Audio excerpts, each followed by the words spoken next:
ഇതെന്റെ റൈറ്റ്, ഇതെന്റെ ലെഫ്റ്റ്. എന്റെ റൈറ്റ് അല്ലല്ലോ നിങ്ങളുടെ റൈറ്റ് അല്ലേ? ശരിയല്ലേ?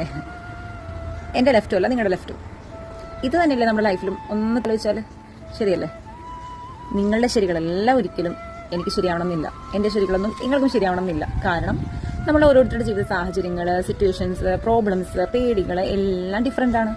അപ്പം എനിക്ക് ശരിയെന്ന് തോന്നുന്നത് ഒരിക്കലും നിങ്ങൾക്ക് ശരിയാവില്ല. നിങ്ങൾക്ക് ശരിയെന്ന് തോന്നി നിങ്ങൾ ചൂണ്ടിക്കാണിക്കുന്നത് ഒരിക്കലും എനിക്ക് ശരിയാവണമെന്നില്ല.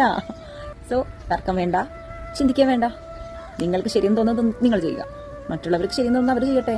എന്തിന് നമ്മൾ തർക്കിക്കണം? എന്തിന് നമ്മൾ അതിനെ ഓർത്ത് ഫൈറ്റ് ചെയ്യണം? അവോയ്ഡ് ദാറ്റ് അല്ലേ? അപ്പം ചിന്തിച്ചിട്ട് തീരുമാനിക്കാം. മറ്റുള്ളവരുടെ ജഡ്ജ്മെന്റ് അല്ലെങ്കിൽ മറ്റുള്ളവരുടെ ശരികൾക്ക് വേണ്ടി നമ്മൾ നമ്മുടെ ശരിയെ മാറ്റേണ്ട ആവശ്യമില്ല. നമ്മുടെ ശരികൾ മുന്നോട്ട് കൊണ്ടുപോകുക. മറ്റുള്ളവരെന്ത് വിചാരിക്കും അല്ലെങ്കിൽ അവരെന്തോർക്കും, സമൂഹം എന്തോർക്കും ഒന്നും ചിന്തിക്കേണ്ട ആവശ്യമില്ല. നിനക്ക് ശരിയെന്ന് തോന്നുന്നത് നീ ചെയ്യുക, എനിക്ക് ശരിയെന്ന് തോന്നുന്നത് ഞാൻ ചെയ്യും. ശരിയല്ലേ? അതെ, ശരിയാ. Okay, by.